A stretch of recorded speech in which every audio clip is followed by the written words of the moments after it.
ñanden dariɓe e leydi mbiɓe ko noon dillirta ñande hen ɗeɗo gueɗe so ngari o wi ñanden ɓiɓɓe adama subaka mo pinirta o caggal nde ɓe ummite e guenale hoɓe ndondi to rabbil izza hoɓe jogori ƴettoyde golle mabɓe e nder ɗo Allah siftinta Muhammad Allah haalanta rasulullah ina waɗa ɗum tasliya ko gueɗe ɗiɗi nataten ɗo Allah holli men no doole mum foti dooles no koode jahirta no lebbi jahirta no nangue yahirta ene ɗum gasi hono leydi ndi dillirta so leydi ndi dilli hono asman o rewirta hen so ɗum gasi hono ɓi adamen ɓe mbata wonen yim koñe namdata noon beele no wona walla wonata Allah wi no wona ɓe mbi so woni de wonata ko feewi ngam ɗum yotta ono gandi kefeer Abou Diali ummogol mum ina wonde fira no ɓe dodita Allah o gandi yowɗani nandane e ummogol Muhammad e ummogol Moussa waɗi noon Muhammad yontida e Abou Jahal Moussa yontida e Firawna Abou Diali ummogol ummotongol Firawna ummi gawɓe toɓɓita Allah oɗon gandi de humde ko ruttande bonde ɗe Muhammadun sa sallam ummoɗo Moussa ummoɗoɓe toɓɓa Allah ko anda ummitande yon ɗum noon e nder o place woni ɗo subhanahu wa taala artirta haqqillaji yimɓe Muhammad sa sallam tampino Muhammad sa sallam lorinoma ala ko lori ɗum sona yidde bandum gonno woni bandumen ko juulɗo hay goto wonnat jaygo so on ji joni o dari e Makka o wulli toon on jiɗa jooɗiɗen en gone e akhir duniya Afrique heɗen gulla woto yimɓe naat jaygol wona ko ɗum gullaten wona ko ɗum dogaten ɗum woni liggey makko waɗi résultat liggey makko waɗi najaa ɗum ɗon ya Muhammad caggal nde kalanmami Allah nde haalani men bandiji Makka e yeddude ɓe ngal ɗo ummita e duumade ɓe dondade ɓe mawnakinare e bewre e jalkidde ɓe sallallahu alayhi wa sallam e ɗum wano tidde makko ni ene ɗum wano sattade makko ni Allah wi woto ɗum muusi doole maɓɓe ɗe ɓe jogiiɗe e sembe ɗe ɓe jogiiɗe e jalkitgol ɓe mbaɗata ngol e caysayagal ɓe jahata ngal ya Muhammad ɗum woto mette hal ataka hadisu Moussa wa Firaun Allahu akbar o ganino Qur'ana waɗata jakrema nde e mette maɗe e sunama ngo ene jiɗiranɗa banden fo yo natal janna ha pelmani ha jennumami fo ɓe ƴewani ɓuray sen no doodi tan ɓuray sen no jawta tan ɓuray sen no ɗeɗɗa tan ɓuray sen no jiiwa tan añɓe ɓe ha hande ƴe gure mon sa wi Allah wiyete wi tan ɓe mbiya ko gonga gonte i kaaren ɓe ko jontaɓe ko yonti ɗum koko ñamata holko ñamata mbatti haqqillaji yo qillaji liggoto holko neɗɗo ñamata ko gosim kay fewni neɗɗo ne wawi fewnande hoore mum abbere gawri neɗɗo ne wawi fewnande hoore mum gawre ñebbe e kullo chey ene wawi joni noon oɗo bonɗo needi mbaɗo Firawna o bonɗo needi mbaɗo Abou Dial o bonɗo needi mbaɗo e Qarun o bonɗo needi mbaɗo e Kaari gaɗo e Haman o bonɗo needi holko ñaman no gawri makko ñaman holko yaranno kosanno homo jeyno ko waɗata ko omo ñaam bewre nde bewi nde homo sarsannomo Isa somo ya omo waɗatnannomo gas belona ni ɗum noon Mouhammadou ɓe no bonirno needi ni kanmaya woto ɗum muuse ya Mouhammad hal ataka hadisu Moussa wa Firaun mata yaani Firawna doole hay goto ñallani e dow ndu leydi yetti Firawna ɗo mo yeddi fo ya Misra yiya ko Firawna en mahi koɓe mayi ko hay goto ettata ko ɗumande wadde bidise mum nde jooɗoɗa wawi ko kiliyani e yimɓe ma sa yihama ko Firawna en mahi a yiri ɗum guite ma a ƴeewi ɗum a wiyama ko ɓi adama joguiɗo noppi ma guitoñ ma kinel ma kuniguel ma haqqilleyel ma fewni ɗum neɗɗo jaɓata hande ɓuuri yooɗ ɓuuri tiidde hande ɓuuri yooɗ hande ɓuuri tiiɗ hande ɓuuri yooɗ hande ɓuuri tiiɗ ɗum ne France ari e Napoléon ƴalɗum addi sardeji mum addi belendeji mum addi puudara mum addi bonem dare hen hayre wotere wiyetende Abou Hawl fellide lewru ronki helde hen hay hayre mini ha maayi ronkide hen wattidi o ko jagga non tonga ha tiiɗi ha sotta ɗon watti hooti ɗum noon subhanahu wa taala wi ɓuray seenti e ƴakkude tamara en ƴakka won tandarma jara won kosam beyi e ɓura geloɗi ne jara Muhammad sallam kon ɗo so jalkatima calima qur'an ɗum musima ɗum mettima hal ataka hadisu Musa o Firaun an kam mate hakkude Musa Firaun e an mbaɗe aranema mate yewtanaka ɗum o tiddinanaka ɗum mate haalanaka ɗum ɗum noon min nande men arore ko ɗo ɓamtate men de waktu ari e salligade e julde wa sallallahu ala sayyidina Muhammadin wa sallam الحمد لله رب العالمين والصلاة والسلام على رسول الله بسم الله الرحمن الرحيم والنازعات غرقا والناشطات نشطا والسابحات سبحا فالسابقات سبقا فالمدبرات أمرا يوم ترجف الراجفة تتبعها الرادفة قلوب يومئذ واجفة أبصارها خاشعة يقولون أئنا لمردودون في الحافرة أإذا كنا عظاما نخرة قالوا تلك إذا كرة خاسرة فإنما هي زجرة واحدة فإذا هم بالساحرة سبحانه وتعالى أيها المؤمنون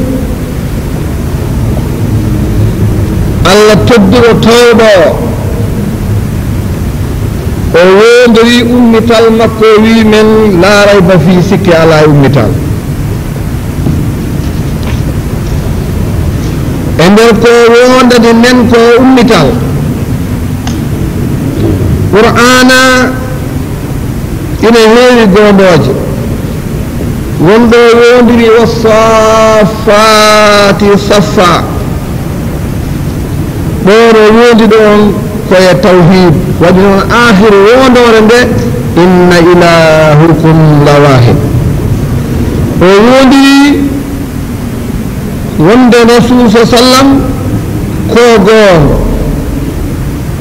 o wi wal qur'anil hakim innaka lamin al mursalin o wondiri qur'an o wi fala uqsimu bi mawaqi'i nujum وإنه لقسم لو تعلمون عظيم إنه لقرآن كريم ووندري نيلاوما أمتا yimɓe ɓe ne jogori ummitaade ɓe peata Allah so ɓe njahi toon gooto kala ma totte ko waɗno o wi wazariyati zarwan falhamilati wiqran فالجاريات يسرا فالمقسمات أمرا إنما توعدون لصادق وإن الدين لواقع سنور من هند أيها المؤمنون والنازعات غرقا بمعنى الذين وندري min wondiri Allah wi ko min woni gondirɗo koodam dogoje min wondiri koodam dogoje e nder ɓeɗe dogata ɗo koye laawol pewngol e yahdu majje ina wayina naange ina wayina lewru o wi wannazi'ati mi wondiri dogoje ko koode garqan hoɗe jawno wannashitat mi wondiri ɗen jaltoje e ngol ɗo laawol walla oɗo burji yani nashɗan e yawde nasɗan e yaltugol wassabihati mi wondiri lumbotode e nder laabi mu'en hono no liɗɗi lumborto e nder ndiyam ni sabahan lumbugol timmugol fassabiqati mi wondiri dandidiroje e ummade yanoride sabakan e dandidirgol timmugol falmudabbirati mi wondiri toppittoode amran yamirore nde Allah hoddiri yo waɗe e nder hitande mum walla e nder duuɓi hitande o wimo noon julɓe nde Allah wondiri ɗeɗo koode ha haljiti wi en yawma ñande nde wondiri kanko Allah e ndeɗo simore o wondiri koode makko mawɗe ɗe e koode tokose ɗe o wondiri nangeji ɗi o wondiri lebbi ɗi e feññinde mawnugol hafeere majji e jooɗgol no ɗi liggara e heewde ɗi faayida e wonde koɗi eltanaaɗi wonande joom majji koɗi jantinani Allah o wimo ummotin tagoore nde caggal maayde ina tindina ma Allah ummatin yimɓe ɓe e konngol makko a ida kunna ida man nahira bimana sen gontiji e boy mbela ma en umma o nooti hoore makko wi ya Muhammadu wiyenam aduna o ya Muhammadu wiyenam aduna o saliɓe ɓe e jaɓɓe ɓe ɓoftiɓe e woofooɓe e façon kala no aduna o wayi wiiɓe yawma tarjufu rajifa ñande leydi ndi dilli sari daraade yawma tarjufu ñande morni diiri leydi ndi yergi ndi sali daraade subhanahu wa taala wi tatba'uha rewa e mayri no ndi yergirta no ndi dillirta ni rewa hendi arradifatu toggiiɗo bimana baɗɗiiɗo leydi o hono asman so leydi ndi yergi jaɓi salima daraade subhanahu wa taala wi asman o hodo laawol gotol mo wecce keet mo taƴa ɗum waɗon wonɗo Allah wimen e nokku goɗɗo e qur'ana yawma tarjuful rajifa wonɗo wimen aya goɗɗo yawma tarjuful ardu wal jibal ñande leydi ndi e kaaƴe ɗe motodiri ɗum yergi ɗum diri ɗum yergi he ɗum tu ko leɗɗino ko hakkude ndiyameje ko layna ɗen ko e bundanɗe men jawtude Allah wi tatba'uha rewata hen arradifatu ko asman o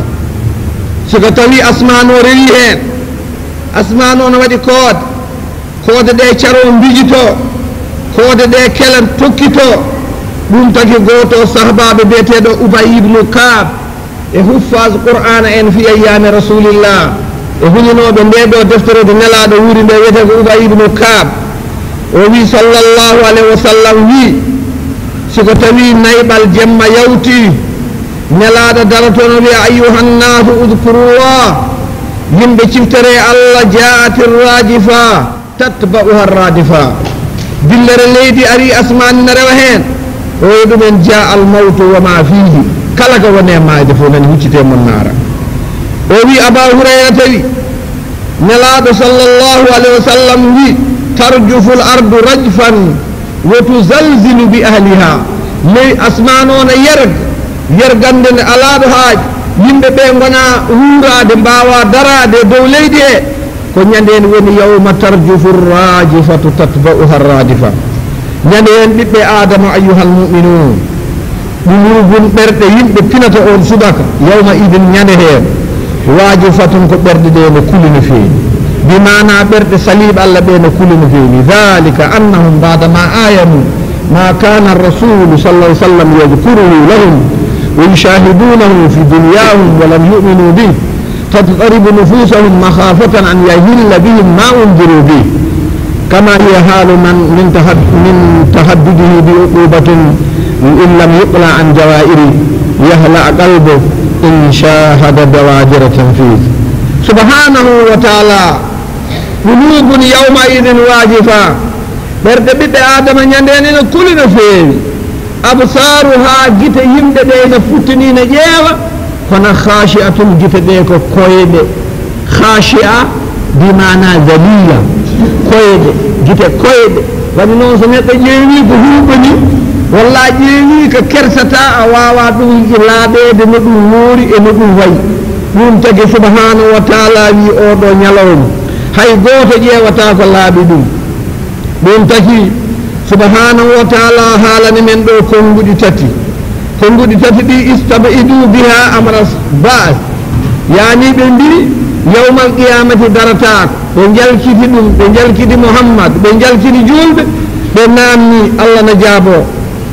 ɓe mbi yaquluna ɓe mbi allah a inna beele ko minen lamarduduna ben min dutto fil hafirati caggal ben min koota hafir aslimu ko yaharude keeci beele to min goni to hande nde min jiɗi nanode min guure aduna min maay haade mbiɗa nde beele min ubbitoto min duttito keeci mana ɗum ɗo ɓe mbiri ni ko wonata ɓe mbi allah a ida kunna idaman beele siko min jeeyi hamin gonti ƴiye nahiratan booƴƴe ko nden ɗum waɗata beele min mooƴi nde ha laaɓi min natti ko nden ummital wodata ɓe dutti ɓe mbi allah wa qalu ɓe mbiɓe tilka so ɗum woodi wonko ko kalɗa ko tawi ko goonga idan nden karratun ko duttogol khasiratun dow jogorngol bonde hoole ndaw bonowo nomin mbayi jasde ni e nomin mbayi bonde ni e komin liggi ko e bonande siko min guttotima min kalda ye allah jangga hoole nden nde jiya ko hulɓani jomum subhanahu wa taala ɗum taki allah tedduɗo towɗo wi ayyuhal muminun fa in allah wiɓe fa innama wiide hiya ko goɗɗiɗ kon ɗum ko mbiɗon ko wonata zajaratun ko ɗum wifango ko ɗum hartango ko ɗum wulango wahidatun woto ngo subhanahu wa taala totti biyeteɗo malako biyeteɗo joguiɗo ummital o asrafil fa ida ndeke yo hum dendagal ko allah meeɗi tat dendagal ko allah meeɗi tat ko waɗi wonki ko waɗa wonki bis sahirati fo heɓa e dow leydi allah he wertadi sahira aslimu koɗo neɗɗo arata ɗanatako yani waɗa ɗon fulful mbiyata ko callo guite enen mbiyen ɗum nde hono mbiyeten ɗumone yani ɗanɗa yani nokkuyelɗa ɗanatako a futtinat guite hinki hinto tan ko hinki ɗinade a futtinat guite tan ɗoygol ala so yawmal qiyama so balɗe ɗiɗi a ɗantako so ñalawma a ɗantako so duuɓuji nere a ɗantako a ɗantako fa ida ndeke yo hunna kamɓe bisahira koɓe gonde e boowal gondugal ngal ala ɗoygol ɗiɗi ɗi fof no gondi ko boowal ngal ala ɗoygol on subaka so finama heɗen mooli allah ñanden on subaka allah wi ko ɓuri raɓɓidde ko aya jawtuɗo no qur'ana haalanta hoorem mi wimon daiman wa abadan qur'ana firata hoorem allah wi e oɗo aya wama yanzuru haulai illa sayhatan wahida ma laha min fawaq ɗum ɗo ko aya tafsir e aya mujmal daiman aya de o arata renndina o ara seerda ɗum noon ko ɓuri laabde ko e aya jawtuɗe wote cikke ngol ɗo duttogol ngol jogon ɗon artu hongol satti hongol tiiɗi hongol mawni e allah la hongol newi to allah subhanahu wa taala yani fama i'adatukum allati zanantumuha sa'ba illa an na'mura malakan min malaikatina an yasiha sayatan wahida fa idha antum jami'an ladayna muhdarun la yatakhallafu minkum ahad wa la yastati'u takhallufu in arada allah wi ko rabbini ko duttogol ngol mbiɗon ngol satti ngol tiiɗi ngol sattane amen ngol tiiɗane amen wonani duttogol mon ngol cikkoton ngol no tiiɗi sona minen min dokkat yamirore tan malaika e malaikaji amen wulla mon wulago woto onon fof fottitonɗo amen ɗo ɗum ne siko tawi yawmal qiyamati jogoru boowal ngal waɗate ko sénégal siko tawi malaika o to wawi won so teeci toon wulago wonnoɓe signe populaire ɗo finata wonnoɓe amérique ɗo ñaltata wonnoɓe parika ɗo mbalta hay goto hetta sayhatan wahidatan fa ida antum jami'an ladayna muhdaruna koɗo min goni ɗon e gara toon son jogui saretaji hasore moon ko avion ngaji mbaɗɗoto ɗon onon gandi so banɗi mbaɗɗoto ɗon mbaɗɗi koyɗe moon mbaɗata onon gandi kono noon pina toon koɗa men ɗo hay goto wiyata goɗɗo daɗi ɗum ñande en min mi daɗama ɗum ala yawmal qiyama hay goto kadi yiɗata kadi wiye so on jeehi tan mbiyon ɗumen so on jottima tan gonen haala mbeɗeni ara ɗum ne ala hen saɗa wela arat saɗa metta arat subhanahu wa taala nde haalani men sembe mum e doole mum e kawisi mum e baɗal mum e ballal mum e bawɗen foma haalana men muhammadun salawatullah yo wattu haqqille nelaɗo yo wattu haqqille no foti ni siko tawi makka naaɓe e jami'il mushrikin e dendagal wiyoɓe allah e less asmane jila mo tuggi ha leydi tagge ɓaare siko tawi muhammad sa sallam watti haqqil allah ina yiɗi andinde ɗum mo woni joomum mbeɗa yiɗma andinde mo woni ni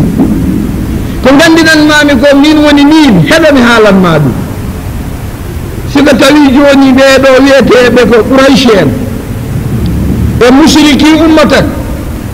e dendagal jababira mawna kiniɓe tout e yontama siko tawi ɓe jaɓani ko kalanmami ko mbeɗa yiɗi holludema sa rendeni arabeɓe ɓe fof a watti hen ɓaleɓe ɓe fof kala ko wiyete joom doole e bonɗo needi e saay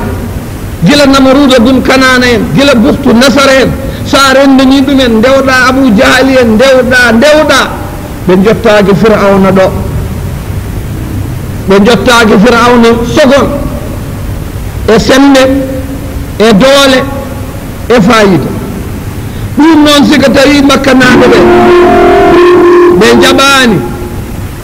ɓe ndondima e mawna kinare e bonde needi e calkidde muhammad siko tawi ɗum sattima ɗum tiiɗima hetto hakkundamo firawna ɓurnoɗo bonde needi less asmane firawna yahino e bonde needi e mawnude e mawna kinare haa ɗo yettiɗo yimɓe ma mbawa ɗon yettade saabu yimɓe ma ndewatno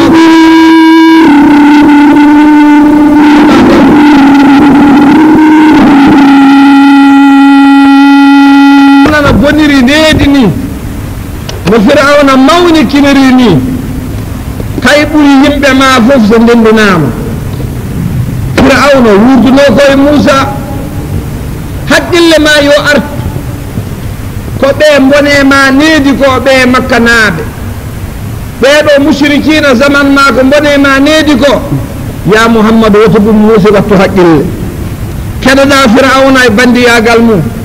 yimɓe ma ñamata ko tamaroje ene ndewa hubal ene ndewa laata ene ndewa uzza firawna wino ko kañum woni allah firawna ko allah wino wama alimtu lakum min ilahin gayri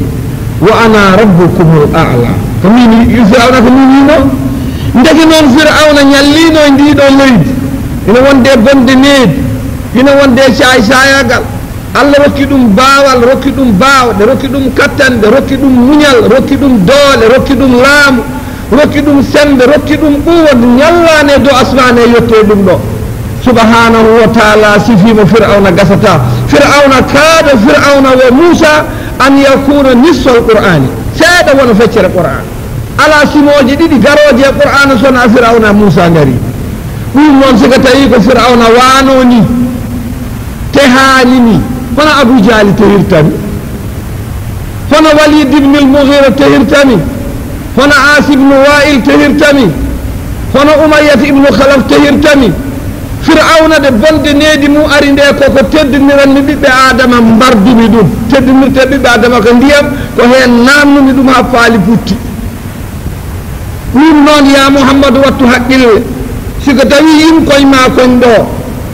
ndo ko wattude haqqille nen ummatu mouhammad miññidde ɗum ko ayeje tasliya ɗe mbiyete ina e qur'ana ayeje ɗe mbiyete ko tasliya ko artirde hakkille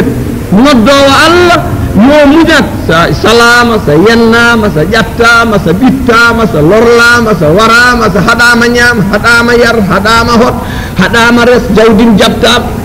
yani falyakun mislu Moussa ɗum tagi ya Muhammad fasbir كما صبر أولي العزم من الرسل لا بد منيا ngal joni gay mawdi wiyeteno ɓe Moussa e Isa e Ibrahima e Nuh e Muhammadun salawatullahi wa salam ɗum woni ulul azmi la budda muñal ɓeeɗo ɗum noon ya Muhammad hettoñi tawdeni haalanima ummital woni bande en ndi so yawmal qiyamati darima wonata jaam heeɗo hakkundema Firawna hal ko goonga hal bimana ko goonga ataka arema ya Muhammad hadisu Musa إذ ناداه ربه ñande Allah noddi Musa tawi heɓe dandiɗo bil wadi al muqaddas cahangol ɓurgol laabde e cahallam min Allah biyetengol ɗuwa to ɓuuri Sina hakkude Israila hande leydi Misra sahara nan ɗon jarda wiyete ko ɓuuri Sina Allah wi ɗon noddumi Musa kaldune mum jammirmi ɗum ɗeɗo gueɗe mbimi ɗum la budde konngol ma ngol newo la budde dawa ma o newo e goonga ha mbawa tottude hujja ha hujja o yetto kama jaa fi suratu Taha faqula lahu qawlan layyinan la'allahu yatadhakkar aw yakhsha la budde kala noon Fir'auna ko wonata